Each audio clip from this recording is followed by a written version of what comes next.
السلام علیکم ناظرین، آج ایک اور پروگرام کے ساتھ آپ کے سامنے حاضر ہیں۔ آج ہمارے مہمان ہیں جناب مسعود احمد جوئی ایڈوکیٹ صاحب، تو ان سے آج کچھ سیاسی سوالات کریں گے، وہ سیاسی گفتگو کریں گے آج۔ تو مسعود احمد جوئی صاحب کو آپ اپنے پروگرام میں خوش آمدید کہتے ہیں جی۔ تو آپ سے سب سے پہلے میرا سوال یہ ہے کہ کیا ذوالفقار علی بھٹو جمہوری حکمران تھا؟ عرض یہ ہے، بسم اللہ الرحمن الرحیم۔ میرے بھائی، آج آپ نے بہت مشکل سوال کیا ہے۔ اگر کسی سچی بات سے پردہ اٹھ جاتا ہے تو یہ میرے محترم پی پی والے اس کو تحقیق کروا دیتے ہیں۔ کسی کو اعتبار نہ آئے تو میں ہزاروں مثالیں دے سکتا ہوں۔ جناب بھٹو صاحب کے بارے میں صرف میں اتنا ہی کہوں گا کہ جناب وہ جمہوری حکمران نہیں تھے، بالکل نہیں تھے۔ اور اس کا سب سے بڑا ثبوت ایک ایوب خان کی چھتری کے نیچے انہوں نے یو این او میں تقریر کی تھی، بہت اچھی تقریر تھی، وصیت وزیر خارجہ کی تھی، ٹھیک ہے جی۔ اس کے بعد آ گیا 70 کا الیکشن۔ 70 کے الیکشن میں جیتنے والے کوئی اور تھے، اقتدار کسی اور کے حوالے کر دیا گیا۔ اب اس کی قرارداد ایک یو این او میں پیش ہوئی تھی جس کو بھٹو صاحب نے پھاڑ دیا تھا۔ وہ قرارداد کی شک نمبر 1 پڑھ لیں تو آپ کو پتہ چل جائے گا کہ بھٹو صاحب کتنے بڑے جمہوری تھے۔ نمبر 2، پھر آپ اس چیز کو دیکھ لیں کہ جناب شملہ معاہدے کی شک نمبر 14 کو پڑھ لیں، پھر آپ کو پتہ چل جائے گا کہ بھٹو صاحب، محترم بھٹو صاحب کتنے بڑے جمہوری حکمران تھے، جمہوریت کے علم بردار تھے۔ اب اگلی بات رہے گی کہ جناب آپ، دنیا یہ کہتی ہے کہ 70 کا الیکشن تو بہت زیادہ وہ کیا لفظ استعمال کروں، خلوص تھا، شفاف تھا۔ یہ بالکل غلط ہے۔ اس کے اندر بھی 2 اقلیتوں کو ڈبل ووٹ کاسٹ کرنے کا حق تھا، اور یہ بہت بڑا جرم ہے اس وقت میں۔ باقی رہ گئے یہ کیسے لوگ جیت جاتے ہیں، مجھے اس بارے میں کچھ نہیں کہنا، لیکن 1973 کا آئین بن گیا، بنا دیا انہوں نے۔ اس کے اندر ترمیم در ترمیم، ترمیم در ترمیم ہوتی رہیں۔ 6ٹی آئینی ترمیم دیکھ لیں اور اس کو پڑھیں کہ اس میں اس کے اسمبلی میں کیا کارروائی ہوئی۔ کی لائبریری میں یہ چیز موجود ہے، پڑھ لیں کہ 6ٹی آئینی ترمیم میں کیا کچھ یہاں اس اسمبلی کے اندر بیان کیا گیا۔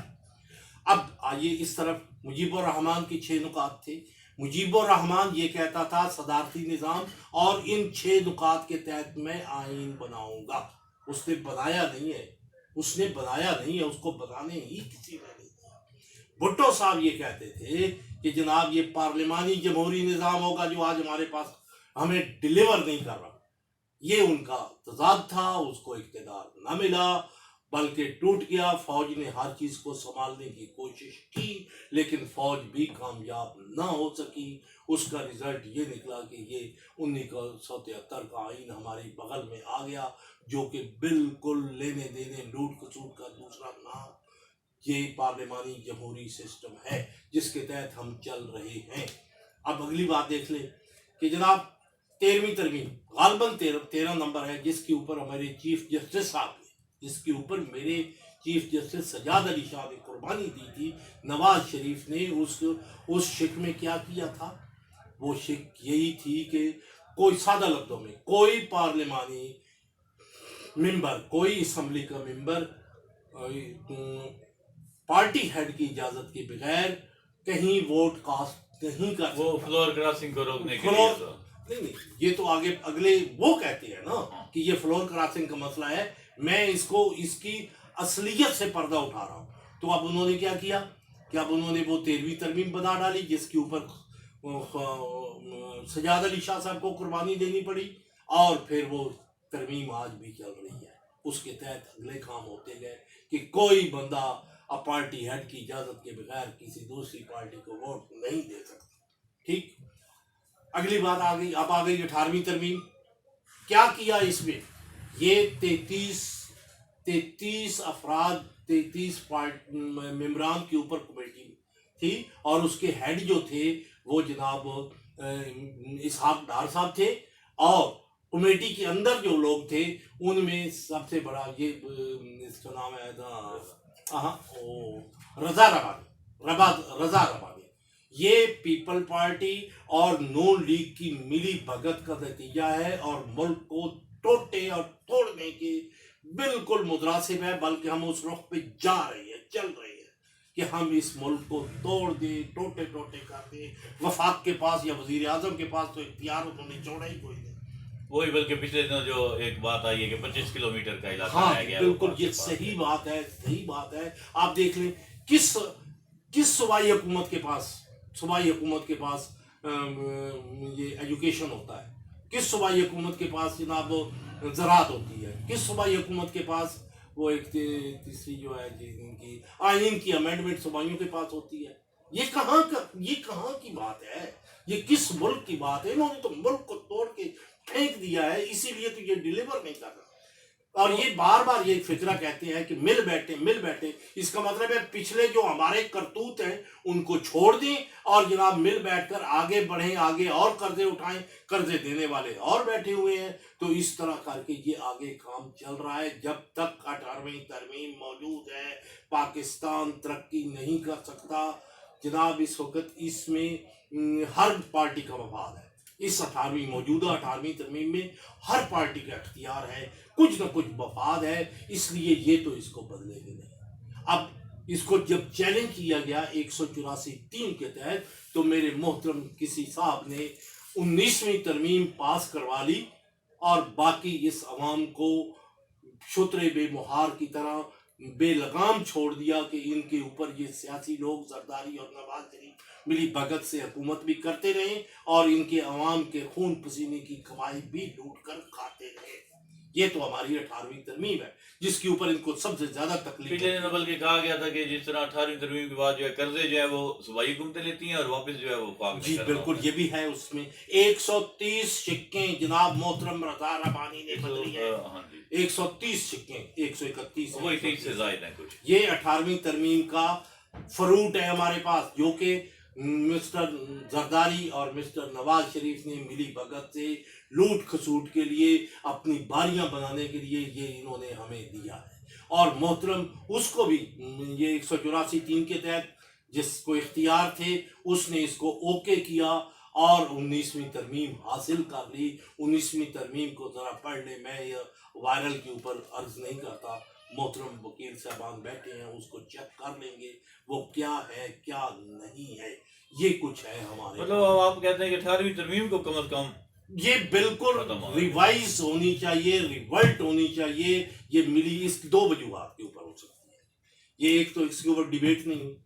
نمبر 2، رضا ربانی اندر بیٹھ کر ان 33 ممبران، غالباً 33 ممبران تھے کمیٹی کے، ان سے قسمیں اٹھواتا رہا، قرآن کے اوپر ہاتھ رکھواتا رہا کہ باہر یہ بات لیک آؤٹ نہیں ہوگی. کسی اسمبلی ممبر والوں کو پتہ نہیں ہے یہ کیا ہو رہا ہے. اب انہوں نے انگوٹھا لگا دیا اور اس میں جناب انہوں نے اس کو پاس بھی ہو گئی. وہ جناب پھر اسے افتخار محمد چودھری سے پاس بھی ہو گئی اور جناب ہمارے اوپر لاگو بھی ہو گئی. ہم ذلیل ہوتے رہے. اسی لیے تو یہ مراد علی شاہ بار بار اکڑتا ہے. کس آئین کے اندر یہ موجود ہے کہ صوبائی حکومتیں قانون بنائیں گی؟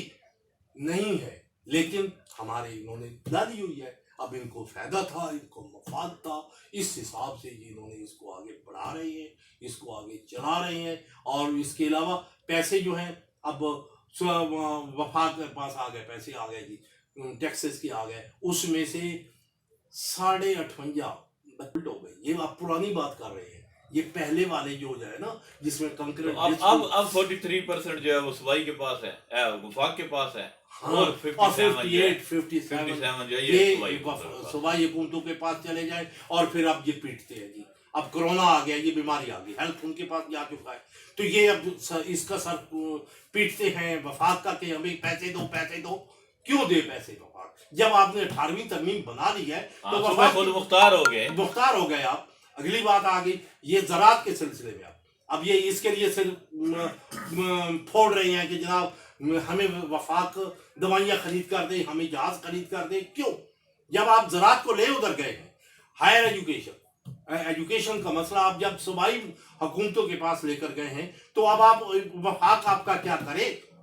اب اس کے لیے اب 18ویں ترمیم ہی آپ کو اچھی لگی تھی. اس وقت تو ملی بھگت تھی. اب بھی اگر نواز شریف اور ان کو زرداری کو حکومت دے دی جائے تو یہ چلا لیں گے.